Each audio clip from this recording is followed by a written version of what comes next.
عايزة تعملي حاجة حلوة سهلة وسريعة ومش مكلفة، هتعملي التحلية القمر دي النهارده بشوية حليب وشوية نشا، مكونات بسيطة جدًا وهتطلع حاجة بجد طعمها في حتة تانية خالص. بُصّوا بقى القطعة بتاعتها عاملة إزاي، وطعمها في منتهى الجمال واللذاذة. اعملوا لايك وشير كتير للفيديو ده، ويالّا بينا ندخل على المقادير وطريقة التحضير.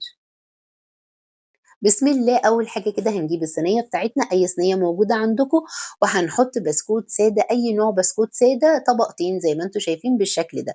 بعد كده باجيب حوالي نص كوباية كده من الحليب، وابتدي طبعا الحليب ده بارد من التلاجة، ابتدي أسقيه بالشكل ده زي ما أنتم شايفين، عشان لما أحط عليه طبقة الكريمة يكون كله إيه طري كده معايا وكويس تمام.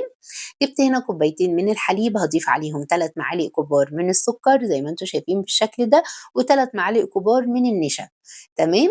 شايفين قد إيه التحلية بتاعتنا النهارده سهلة؟ زي ما قُلت لكم بشوية نشا وشوية دقيق هتطلع معاكم تحفة. بعد كده هاقلبهم بقى كويس جدًا بالشكل ده على البارد، وبعد كده هاضيف معلقة كبيرة من الزبدة أو السمنة، أو ممكن تستغني عنها كمان لو مش متوفرة عندِك. بعد كده بارفعها على النار، وإيدي طبعًا ما تسيبش التقليب لحد ما القوام يتقل معايا ويتماسك كده وتبقى مهلبية كريمية.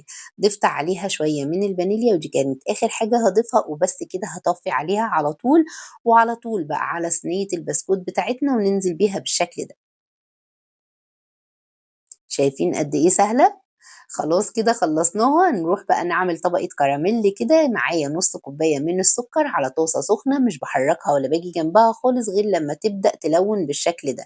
النار بتاعتي تكون هادية وإيدي ما تسيبش التقليب لحد ما السكر يدوب معايا ويبقى بالشكل ده. باضيف عليه نُص كوباية من المَيّة المغلية، وأفضل بقى طبعًا هيقفش زي ما أنتم شايفين كده، نفضل ندوّبه لحد ما يدوب معانا. بعد ما يدوب معايا بقى باجيب نُص كوباية مَيّة من الحنفية، وأضيف عليها معلقة كبيرة من النشا، وأقلبهم كويس جدًا على البارد، وأنزل بالخليط بالشكل ده.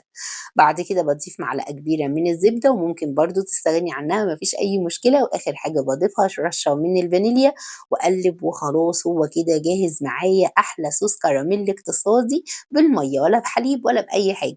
ننزل بيه بقى على الطبقة بتاعتنا كده وبالراحة، عشان إحنا لسه أصلًا ما دخلناهاش التلاجة، فبالراحة عشان الطبقة دي ما تختلطش بالتانية. أسويها كده بالراحة زي ما أنتم شايفين، وبعد كده بقى بادخّلها التلاجة تتمسك. وعند التقديم باجيب ده بسكوت مطحون، طبعًا ده اختياري، التزيين ده بتاعِك. ده أنا طحنت بسكوت كده في الكبة، وبدأت أنزل بنُصّه كده في نُص الصينية زي ما أنتم شايفين. ده تزيين بسيط خالص، خالص، مش حابة سيبيه زي ما هي كده ما فيش أي مشكلة.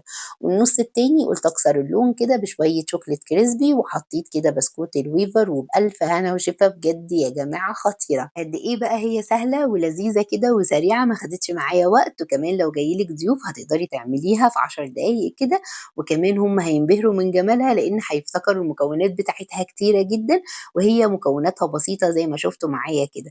لو عجبكم الفيديو بقى ما تنسوش تعملوا لي لايك وشير كتير للفيديو ده، وبألف هنا وشفا وبس كده.